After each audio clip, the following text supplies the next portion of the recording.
고대에는 그 장남에게 두 가지 특권이 있었습니다. 뭐냐 하면 첫 번째, 우리가 너무나도 잘 아는 것처럼 장자권이 있었고, 두 번째, 아버지의 축복을 받을 권리였단 말입니다. 뭐 장자권이라는 거 아시죠? 뭐 다른 형제들보다 그 재산을 물려받을 때 2배를 더 상속받고, 또 가장의 지위를 승계받을 수 있는 권리가 장자권이란 말입니다. 그런데 이 장자권도 때로는 뺏길 수가 있어요. 때로는 그 아버지가 보면서 얘가 장자답지 못할 때 그것을 또 다른 사람에게 옮겨주는 이러한 모습도 우리에게 보여주고 있다는 것이죠. 자, 성경에 에서가 나옵니다. 장자였죠. 그런데 그가 붉은 죽 한 그릇에 장자권을 쉽게 포기해버립니다. 그것을 창세기 25장 34절에서는 에서가 장자의 명분을 경홀히 여겼다, 이렇게 기록을 하고 있습니다. 또 중죄를 짓게 되면 그 장자권이 박탈이 되는 거죠. 그 역대상 5장 1절에 보면 그 르후벤이 분명히 야곱의 장자지만 장자권을 빼앗깁니다. 왜 빼앗기냐 하면 그가 아비의 침상, 다른 말로 엄마를 범하는 이러한 죄를 저지르게 되므로 그 장자권이 박탈되는 모습을 우리에게 보여주고 있습니다. 또 하나 이런 모습이 나오죠. 어떤 모습이냐 하면 그 야곱이 이제 그 기력이 쇠합니다. 그래서 늙어 하나님께 갈 때가 가까워집니다. 그러니까 요셉이 자기의 아들 므낫세와 에브라임을 데리고 와서 그 축복해 주길 바라죠. 그때 이 므낫세는 오른손 앞에, 에브라임은 왼손 앞에 그가 앉혔더니 야곱이 어떻게 하죠? 손을 바꿔 올린단 말입니다. 아버지 요셉이 볼 때 이건 아니란 말입니다. 오른손, 이 축복의 손은 장자에게 올라갔으면 좋겠는데 차자에게 가더란 말입니다. 아버지 이건 아니잖아요, 이건 아니잖아요, 이렇게 이야기할 때 그 아버지 야곱이 나도 안다. 무슨 뜻이에요? 아버지의 하나님의 뜻이라는 거죠. 자, 벌써 3주가 됐습니다. 우리가 14장을 통해 그 갈렙은 편한 길이 아닌 바른 길을 택하는 모습, 그래서 하나님의 길을 택하는 모습을 우리가 보았단 말입니다. 이 산지를 나에게 주세요. 어떻게 그 갈렙이 그 산지를 정복하게 됐는지, 여러분 우리가 3가지로 3주 전에 살펴보았죠. 첫 번째, 내 발로 밟는 땅은 영영이 너와 내 자손의 기업이 되리라 하시는 그 하나님의 언약의 말씀을 그가 붙잡았단 말입니다. 두 번째, 그의 나이가 85세지만 그래도 가능할 수 있는 이유는 여호와께서 나와 함께 하시기만 하면 된다라는 이 믿음이 그 속에 넘쳐났단 말입니다. 세 번째, 그의 나이 85세가 돼도 변함없이 여호와를 온전히 쫓았다. 세월 지나가면 갈수록 옛날 같지 않은 점점 약해지는 내 신앙을 보게 되는데, 그러나 갈렙은 그의 나이가 85세가 돼도 하나님께서 그에게 그는 온전히 나를 쫓은 자였다, 따른 자였다, 이렇게 말씀하셨으므로 그 말씀은 거짓이 없다, 제가 말씀을 드렸단 말입니다. 저와 여러분들도 갈렙처럼 하나님을 따르되 세월 지나가면 갈수록 주님이 더 분명하게 보여지고 주님의 나라가 더 분명하게 보여지심으로 주님을 따르되 온전히 따를 수 있는 저와 여러분들이 되어지시길 우리 주 예수 그리스도의 이름으로 축원을 드립니다. 본문으로 들어갈게요. 성경을 읽다 보면 아주 지루한 장들이 참 많습니다. 너무 길어도 지루하기도 하고, 또 너무 그 지명들만 계속 나와서 지루한 그러한 성경이 있습니다. 그 대표적인 게 레위기도 하지만 오늘 그 본문 15장부터 19장까지는 지명만 계속 나오는 거예요. 제 아들 지명이 이름이 나오는 게 아니라 그 땅을 계속해서 분배해가는 그 이름, 지명이 계속해서 나오는 모습을 우리에게 보여주고 있단 말입니다. 그러니까 저도 모르는 사이에 그 여호수아 15장부터 19장까지 가다 보면 눈이 저절로 풀려요. 그러다가 이게 형식적으로 읽다가 이게 끝이 오면 끝났구나 이렇게 되는 경우가 허다하단 말입니다. 그러나 저와 여러분들이 믿는 건, 아는 건 이거란 말입니다. 분명히 성경의 기록은 성령의 감동으로 떼어졌단 말입니다. 그렇기 때문에 지루해 보이지만 그 속에 분명히 무슨 뜻이 있다? 하나님 아버지의 뜻이 있다라는 사실을 저와 여러분들은 믿는단 말입니다. 아멘이십니까? 아멘이십니까? 그래요. 그러면 도대체 우리가 이 긴 지명만 쭉 나오는 5장 안에서 숨겨진 하나님의 뜻을 어떻게 무엇으로 찾아낼 것인가가 정말 중요해진다는 것이죠. 자, 우리 땅 분배 기록에서 우리가 알 수 있는 특징 2가지. 첫 번째 같이 읽어보도록 하겠습니다. 시작. 선한 공적은 결코 헛되지 않습니다. 뭐라고요? 선한 공적은 결코 헛되지 않는다. 여러분, 유다와 요셉의 그 땅 분배 기록이 전반부를 차지한단 말입니다. 아까 말씀드렸지만 5장이 기록이 돼요. 땅 분배 사건이 5장. 그런데 그 중에 3장이 유다와 요셉 자손에게 활해되고 있단 말입니다. 아주 땅을 분배받는 데 있어서 아주 중요한 그러한 위치를 차지하고 있는 그 족속이 이 유다와 요셉 족속임을 우리에게 보여주고 있단 말입니다.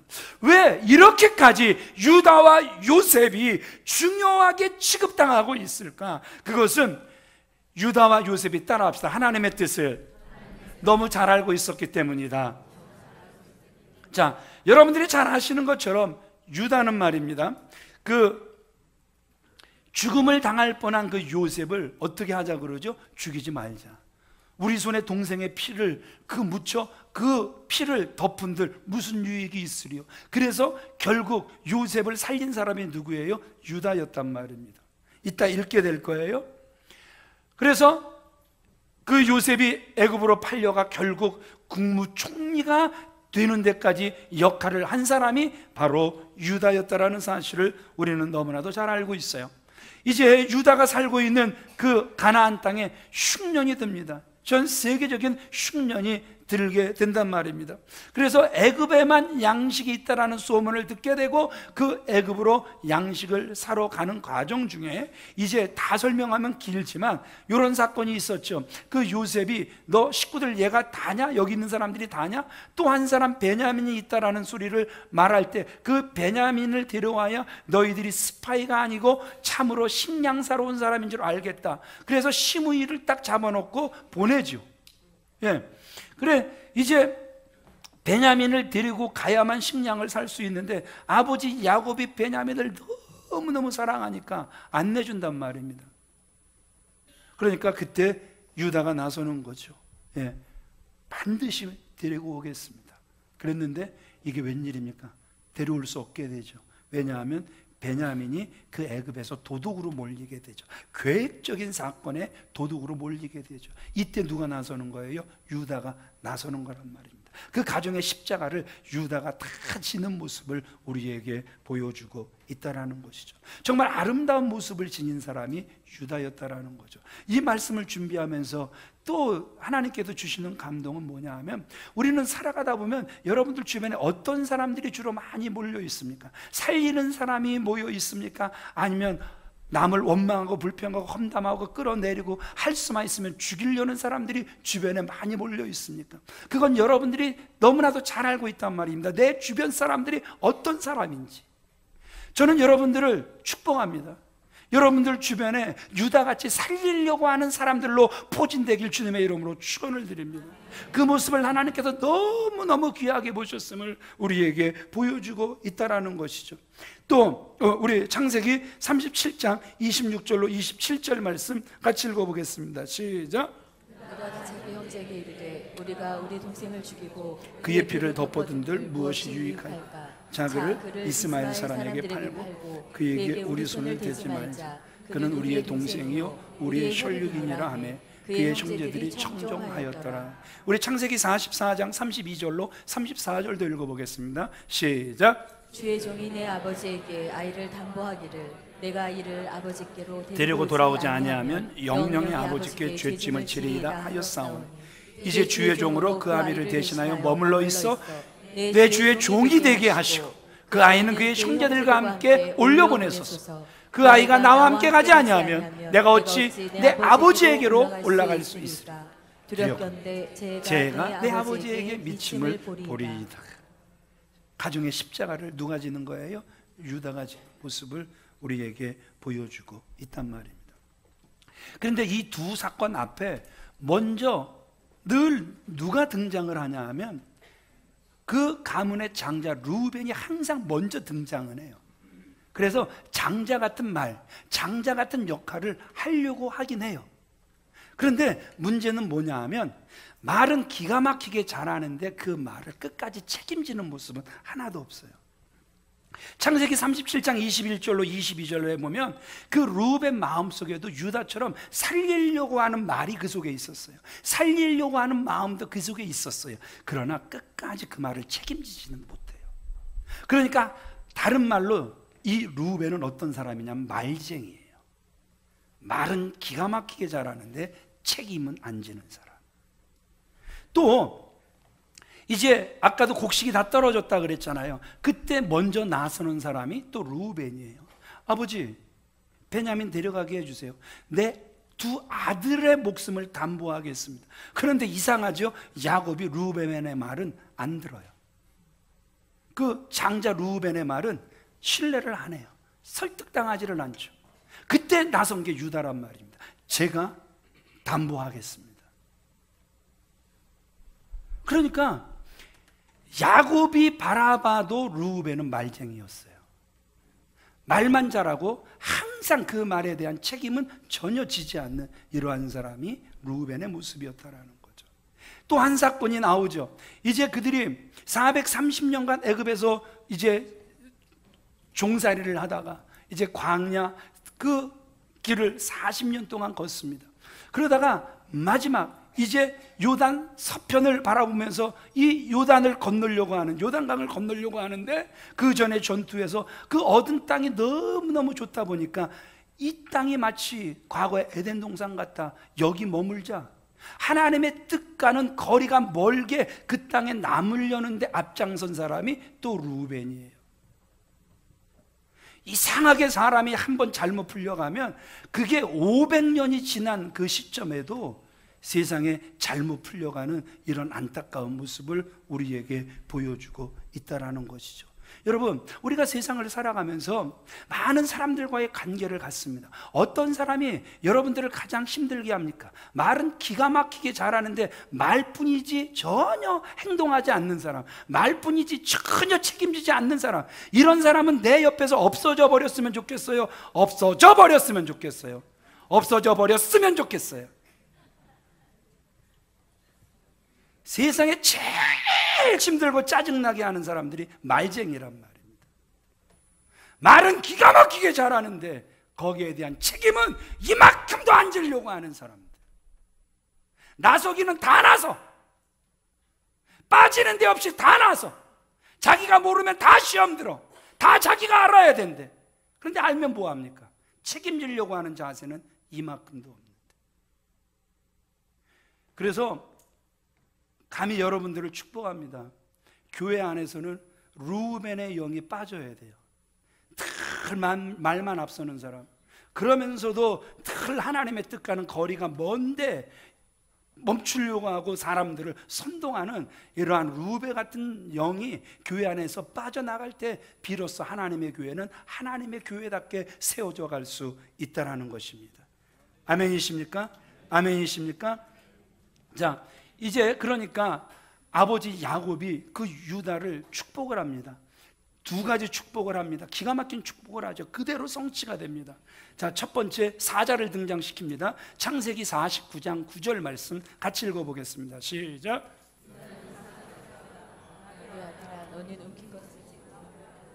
그가 엎드리고 웅크림이 수자 같고 암사자 같으니 누가 그를 범할 수 있으랴. 사자같이 한번 딱 잡으면 놓치지 않고 반드시 성취하는, 누가 태어남으로 이 약속이 성취가 되죠? 그 유다 가문에 다윗이 탄생함으로, 다윗이 왕이 됨으로 이 언약이 성취가 되는 모습을 우리에게 분명히 보여주고 있습니다. 또 하나 더 큰 복을 빌죠. 유다 자손 중에서 메시아를 상징하는 규를 약속하죠. 창세기 49장 10절 말씀 같이 읽어보겠습니다. 시작. 북과 유다를 떠나지 아니하며 통치자의 지팡이 그 발 사이에서 떠나지 아니하기를 실로가 오시기까지 이르리니 그에게 모든 백성이 복종하리로다. 이 약속은 어떻게 성취가 되죠? 그 유다 가문에 누가 나심으로? 예수 그리스도가 나심으로 이 언약이 성취가 되는 모습을 우리에게 보여주고 있다라는 것이죠. 그렇죠. 인류의 구세주 예수 그리스도가 누구의 자손을 통하여? 유다의 자손을 통하여 이 세상에 오심으로 성취가 됐단 말입니다. 그러니까 유다는 그만 잘된 것이 아니라 그의 자손들까지 잘되게 하고 또 더 나아가 저와 여러분들까지 잘되게 한 사람이 바로 유다였다라는 사실을 오늘 말씀을 통해서 우리는 다시 한번 깨닫게 된다라는 것입니다. 아멘이십니까? 그리고 요셉이 나오죠.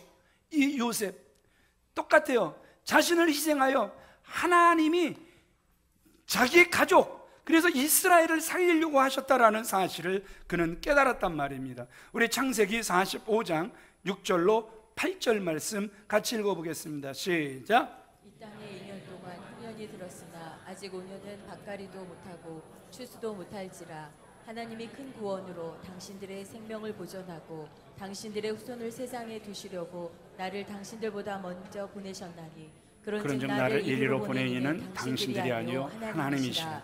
하나님이 나를 바로에게 아버지로 삼으시고 그 온 집의 주로 삼으시며 애굽 온 땅의 통치자로 삼으셨나이다. 아멘. 사실 이 고백을 하게 만든 사람도 누구냐 하면 바로 유다예요. 그 유다가, 그러니까 사실 요셉의 마음속에는 이런 고백이 이미 다 그 속에 숨겨져 있었어요. 그럼에도 불구하고 이 고백을 하기 전에 형들을 좀 알아보고 싶었어요. 정말 이 형들이 변했을까? 나를 팔아먹은 이 형들이 정말 변했을까? 알아보고 싶었어요.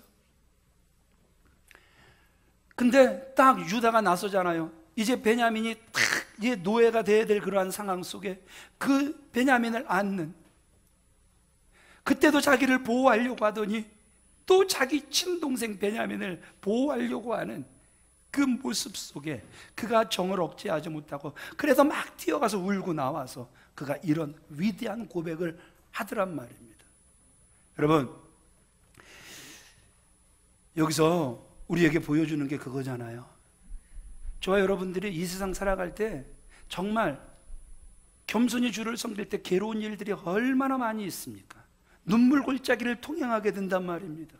이게 시편 84편의 말씀이란 말입니다.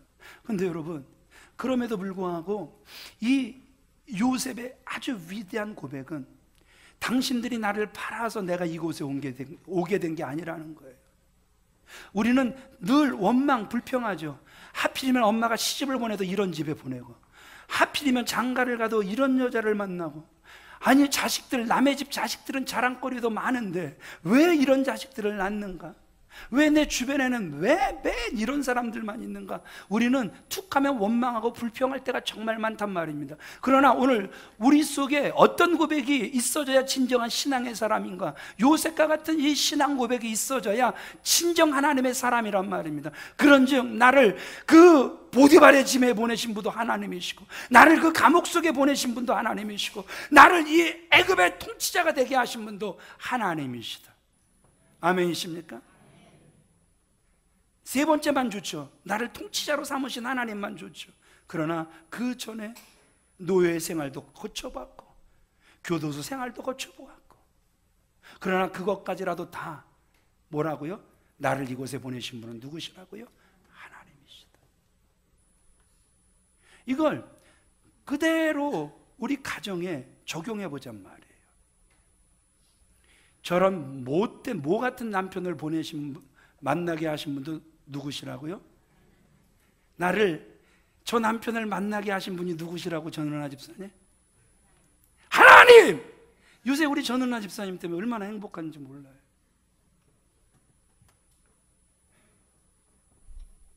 그 아내가 정말 못됐어도, 그 아내가 정말 짜증나도 어떻게 저렇게 철저하게 자기 자신밖에 모를까, 그런 생각이 든다 할지라도 오늘 우리는 이 사람을 만나게 하신 분이 누구시라고요? 하나님이시라는. 이러한 자녀를 만나게 하신 분, 이러한 교회를 하나님께서 만나게 하신 분도 하나님이시라는 이러한 위대한 믿음의 고백이 있어져야 된다라는 것이죠. 자, 창세기 50장 19절로 21절 말씀도 읽겠습니다. 시작. 요셉이 그들에게 이르되 두려워하지 마소서. 내가 하나님을 대신하리이까. 당신들은 나를 해하려 하였으나 하나님은 그것을 선으로 바꾸사 오늘과 같이 많은 백성의 생명을 구원하게 하시려 하셨나니 당신들은 두려워하지 마소서. 내가 당신들과 당신들의 자녀를 기르리이다 하고 그들을 간곡한 말로 위로하였더라. 우리가 참된 신앙인이라면 두 번째, 이 믿음이 있어야 되는 거예요. 나를 이곳에 보내신 분은 하나님이시다. 두 번째, 이것을 선으로 바꾸신 분도 하나님이시다. 아멘이십니까? 다 선으로 바뀌었잖아요. 안 바뀐 게 없잖아요. 형들은 그를 팔았어요. 형들은 그를 버렸어요. 그래서 그의 삶은 너무너무 비참해졌어요. 성도는 신앙 지켰는데 끝까지 신앙 지킨 결과도 결국은 교도소 행위였어요. 그럼에도 불구하고 철저하게 그가 붙잡는 건 뭐냐 하면, 따라합시다. 하나님은 선으로 바꾸시는 하나님이시다. 우리 옆 사람을 축복하겠습니다. 조금만 기다리세요. 선으로 바꿔주실 겁니다. 시작! 조금만 더 주님을 기대하세요. 선으로 바꿔주실 겁니다. 시작! 여러분, 믿음으로 하세요. 믿음으로 살아야 이게 복의 말씀이 됩니다. 믿음으로 받아야 위로의 말씀이 되는 거란 말입니다. 아무리 살리려고 해도 롯의 사이들처럼 농담으로 여겨버리면 이게 여러분들을 살리는 말씀이 될 수가 없단 말입니다. 조금만 더 인내하시며 주님을 기대하시기 바랍니다. 그러면 주님은 반드시 선으로 바꿔주실 줄 믿습니다. 두 사람의 공통점이 우리에게 보여지고 있습니다. 두 사람의 공통점이 뭐냐 하면 두 사람 다 희생의 의미가 무엇인지를 아는 거란 말입니다. 그래서 이 두 사람은 야곱에게 축복을 받게 됩니다. 이들의 선행이 지금 몇 년이 흘렀다고요? 500년이 지났는데도 오늘 그 복이 유효한 모습을 우리에게 보여주고 있단 말입니다. 이 가정에다 여러분들 잘 되길 바랍니다. 여러분들의 자녀들이 잘 되길 바랍니다. 여러분들의 자손들이 잘 되길 바랍니다. 이렇게 축복을 하겠습니다. 그대로 축복하는 거예요. 잘 되기 바랍니다. 자녀들이 잘 되길 바랍니다. 자손들이 잘 되길 바랍니다. 도대체 예배를 왜 드리는지 잘 되라 그래도 너나 잘 되라 이러고, 자녀들이 잘 되라 그러면 막 자다가도 눈을 떠야 되는데 저놈 잘 될 리가 있나 이러고 미리 포기해버리고, 참 왜들 그러세요? 믿음이 있기를 바랍니다. 믿음이 있기를 바랍니다. 여러분, 이 유다와 그 요셉의 그 거룩한 희생이 500년이 흘러갔음에도 불구하고 그 자손들에게 복으로 임하는 모습을 지금 저와 여러분들은, 그래서 천대까지 복을 주시는 그 하나님이 어떠한 하나님이신가를 오늘 다시 우리는 이 역사를 통해서 보게 되는 거란 말입니다. 우리 두 번째 같이 읽겠습니다. 시작! 장자의 복은 행동하는 신앙인에게 돌아갑니다. 어떤 사람에게 장자의 복이 돌아간다? 행동하는 신앙인에게 돌아가는 거란 말입니다. 어떻게 행동하는 사람? 끝까지 하나님의 뜻을 이루기 위하여 행동하는 사람이란 말입니다. 오늘 본문에 등장하는 유다 지파의 지도자로 가장 먼저 그리고 가장 중요한 기업을 얻은 갈렙, 그는 말로만 믿음을 보이는 사람이 아니라 그는 행동하는 신앙인이었음을 우리에게 보여주고 있단 말입니다. 이 부분에 대해서 성도라면 이 일을 제기할 사람이 한 사람도 없을 거란 말입니다. 이 가나안 땅을 정복하는 일 결코 쉬운 일이 아니었단 말입니다. 그러나 85세의 갈렙이 아낙 자손과 싸워 맞선다라는 것은 말로만의 믿음을 가지고는 결코 쉽지 않은 그러한 전투였단 말입니다. 갈렙은 어떤 신앙인? 행동하는 신앙인이었단 말입니다. 결국 아낙 자손을 그가 물리치고 헤브론을 차지하는 모습을 우리에게 보여주고 있단 말입니다. 그런데 그의 의지는 거기서 끝나는 게 아니란 말입니다. 기럇 에셀을 정복하는 자에게, 기럇 세벨을 정복하는 자에게 자기 딸을 아내로 주겠다, 이렇게 제안을 하는 거예요. 세상에 아버지가 참 무례해요. 되게 무례해요. 참 옛날에는 아버지들이 너무 무례했던 것 같아요. 딸의 동의도 하나도 얻지 않고 그냥 대뜸 전쟁에서 이기기만 해. 그럼 내가 뭘 줄게? 아유, 세상에. 여러분들 좋은 세상에 태어난 거예요. 그렇죠? 우리 대한민국에 태어나신 게 얼마나 복된 건지 모른단 말입니다. 보세요. 이런 사건이 또 하나 나오죠. 어디서 나오냐 하면 이제 이 사울 왕이 골리앗을 이길 자신이 없단 말입니다. 다 숨어들었단 말입니다. 그러니까 그가 또 조건을 내걸죠. 골리앗을 이기는 자에게 딸 미갈을 선물로 아내로 주겠다라는 거죠. 세상에 그 일이 얼마나 중요했으면 누구를 거는 거예요? 자기 딸을 거는 거란 말입니다. 근데 여러분 한번 생각해 보세요. 그러면 이제 갈렙이 나이가 들어 이제 더 이상 그 마음은 있는데 몸이 안 따라주니까 그래서 이제 그 딸을 걸면서 이 기럇세벨 정복되기를 원했던 것일까요? 결코 그렇지 않아요. 갈렙은 끝까지 하나님의 약속을 믿는 신앙인이었단 말입니다. 14절 말씀 같이 읽어보겠습니다. 시작. 갈렙이 거기서 아낙의 소생 그 세 아들 곧 세세와 아이만과 달메를 쫓아옵니다. 그 뒤로도 이 갈렙은 또 정복사를 또 써내려간단 말입니다. 그러니까 그는 여전히 옛날과 변함이 없는 거예요. 정말 이런 복이 우리 어르신들에게 있기를 바랍니다. 어르신만 아멘 해야죠. 왜 젊은 사람들이 아멘을 해버려요? 어르신들에게 이런 복이 있기를 바랍니다. 참고로 어르신은 70세 이상입니다. 65세 이상 하셨다면 걷어들이시고 70세 이상만 받으시기를 바랍니다. 자, 갈렙이 이런 제안을 한 데에는 또 다른 의미가 있음을 저와 여러분들은 아셔야 된다는 거예요. 기럇세벨을 정복하는 건 처음부터 말씀드렸지만 어려운 일이란 말입니다. 그런데 이 기럇세벨을 정복하는 건 사람이 용기만 가지고 되는 게 아니에요. 왜냐하면 지금까지 이스라엘 백성들은 정복사를 써내려가면서 말을 많이 두지 않았습니다. 철병거를 그들은 얻으면 다 그것을 불태워버렸단 말입니다. 전적으로 그들의 전투에서는 누구만을 의지해서 이기는 전투였습니까? 하나님만을 의지해서 이기는 전투였단 말입니다. 그러니까 지금 이 갈렙이 자기 딸을 너무너무 사랑하는 거예요. 얼마나 사랑하는지가 여기서 묻어나는 거예요.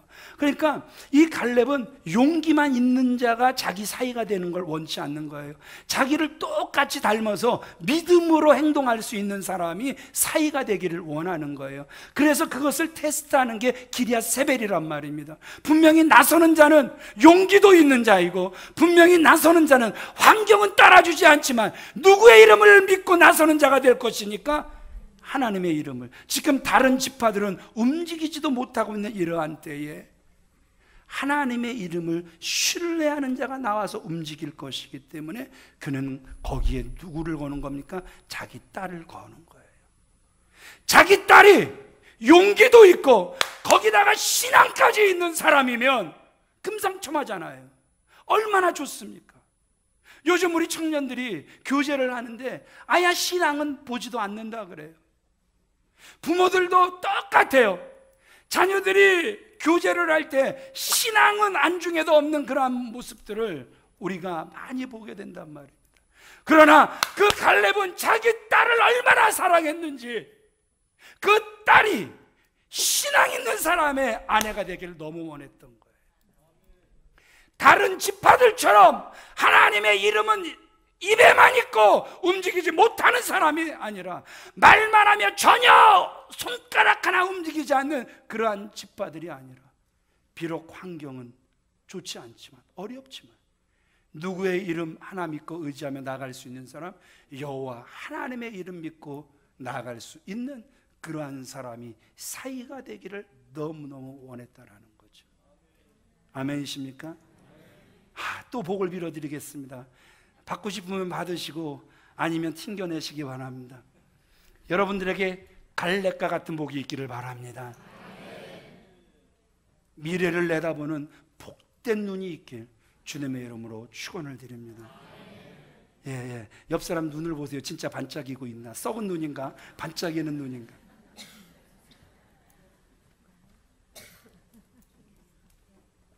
여러분, 이제 그 갈렙의 제안을 운니엘이 받습니다. 그래서 운니엘이 믿음으로 그 일을 수행했고 갈렙의 사이가 됩니다. 17절 말씀 같이 읽어보겠습니다. 시작. 갈렙의 아우 그나스의 아들인 운니엘이 그것을 점령함으로 갈렙이 자기 딸 악사를 그에게 아내로 주었더라. 또 보면 이 갈렙은 갈렙의 예상이 그대로 적중합니다. 얼마나 믿음의 눈을 가졌는지, 미래를 내다보는 눈을 가졌는지 그대로 적중을 해요. 사사기 3장 9절 말씀을 같이 읽겠습니다. 시작. 이스라엘 자손이 여호와께 부르짖음에 여호와께서 이스라엘 자손을 위하여 위하여 한 구원자를 세워 그들을 구원하게 하시니 그는 곧 갈렙의 아우 그나스의 아들 운니엘이라. 아멘. 역시 갈렙의 눈은 정확했습니다. 역시 갈렙의 마음은 하나님께서 그대로 받아주셨습니다. 그래서 그의 사이가 여호수아도 후계자를 세우지 못했는데 그저 잊혀져 가는 것 같은 제2인자 그 갈렙은 여기서 보세요. 끝까지 하나님의 뜻을 생각하고 이루고 나라를 생각하고 세워가는 참으로 귀한 모습을 우리에게 보여주고 있다는 것이죠. 운니엘 또한 하나님의 능력을 믿었기 때문에 갈렙의 제안을 받고 두려움 없이 적극적으로 기럇세벨을 정복하여서 미정복된 성읍을 정복해 나가는 모습을 우리에게 보여주고 있단 말입니다. 하나님은 지금도 이런 믿음의 용사들을 택하셔서 주님의 일꾼으로 사용하실 줄 믿으시면 아멘 하시기 바랍니다. 우리가 이 땅에서 신앙생활할 때 이 운니엘처럼 조금 더 적극적인 면이 필요하다라는 것이죠. 주저앉아 있지 마십시오. 계속해서 움직이시길 바랍니다. 게으름은 하나님께서 보실 때 커다란 죄라는 사실을 깨닫고 계속해서 갈렙처럼 움직여 나갈 수 있는 저와 여러분들이 되어지시길 우리 주 예수 그리스도의 이름으로 축원을 드립니다. 부단히 하나님의 나라를 위하여 노력하시길 바랍니다. 그것이 세상에서 화려하게 보여지지 않는다 할지라도 괜찮다라는 거예요.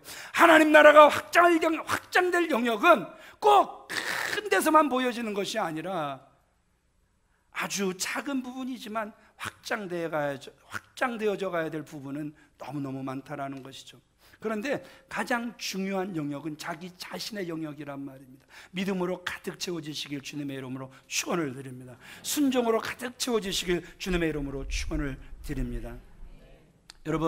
여러분들에게 질문해 보고 싶습니다. 여러분들은 어떤 일에 적극적이고 어떤 일에 소극적이십니까? 하나님의 일에 적극적이 되시길 주님의 이름으로 축원을 드립니다. 오늘날 우리들도 이 땅에서 우리의 땅에 대해 저와 여러분들은 책임을 져야 되는 거란 말입니다. 적극적으로 하나님께서 우리에게 주신 땅을 확장해 나가야 된단 말입니다. 하나님께서 저와 여러분들에게 이 지동 땅을 주셨습니다. 팔달구라는 땅을 주셨습니다. 수원이라는 땅, 경기도라는 땅, 더 나아가서 선교의 전초지로 하나님께서 이 땅을 주신 줄 믿습니다. 그래서 계속해서 우리도 갈렙처럼 넓혀가야 되는 거란 말입니다. 어디까지? 주님 오실 그 땅 끝까지.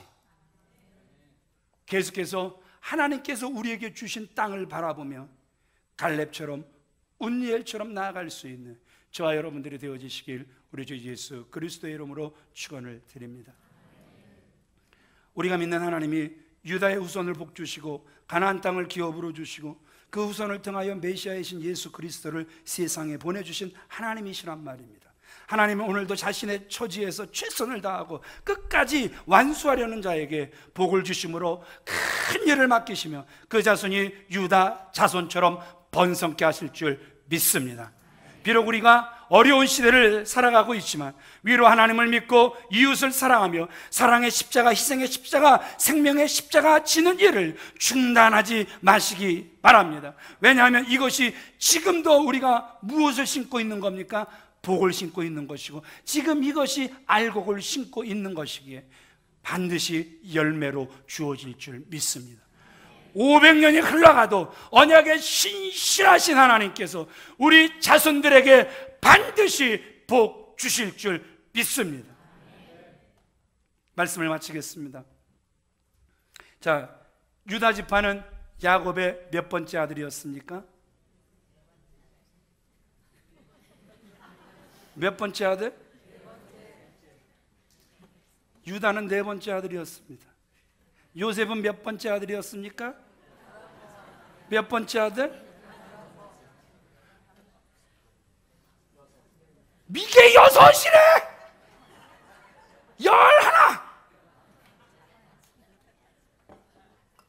11번째 아들이었습니다. 여러분, 그럼에도 불구하고 이스라엘 내에서 가장 먼저, 그리고 가장 넓고, 그래서 하나님께서 가장 중요한 위치에 그들의 이름을 내세워 주시는 모습을 보여주고 있단 말입니다. 우리에게 주시려고 하는 교훈, 그 깊은 레슨은 무엇입니까? 하나님 나라에 있어서는 연령이나 육체 상태의 앞선 자보다 영적으로 믿음으로 앞선 자가 인정받는다라는 사실을 분명하게 보여주고 있단 말입니다. 하나님께서 그들을 장자로 세우시는 모습을 우리에게 보여주고 있단 말입니다. 그러기에 저와 여러분들도 영적인 진보를 위하여 노력하시는 저와 여러분들이 되어주시길 주님의 이름으로 축원을 드립니다. 하나님의 백성이 됐다고 끝난 것이 아니라 우리가 교만하여 하나님을 떠나고, 그래서 하나님의 백성답게 거룩하게 살지 못하면 루벤처럼 장자의 위치를 빼앗겨버리는, 하나님이 귀하게 세우셨음에도 불구하고 그 복을 저절로 걷어차버리는 에서 같은 이러한 죄에 빠지게 된다라는 것이죠. 목사라는 직분을 귀히 여기고, 장로라는 직분을 너무너무 귀히 여기고, 안수집사라는 직분을 너무너무 귀히 여기고, 권사라는 직분을 너무너무 귀히 여기고, 피아노 치는지 일을, 올겐 치는지 일을, 첼로 치는지 일을, 하원이 안 왔냐? 하원이만 오면 비 올라. 걔만 오면 비가 오더라고요. 비 올라를 치니까. 그것을 정말 깊은 복으로 알고 우리에게 맡겨진 그 귀한 사명 잘 감당하는 저와 여러분들 되어주시길 주님의 이름으로 축원을 드립니다. 우리 교회 성도님들에게 하나님의 은혜가 떠나지 않기를 축원합니다. 우리 교회 성도님들에게 복이 떠나지 않게 되길 축원드립니다.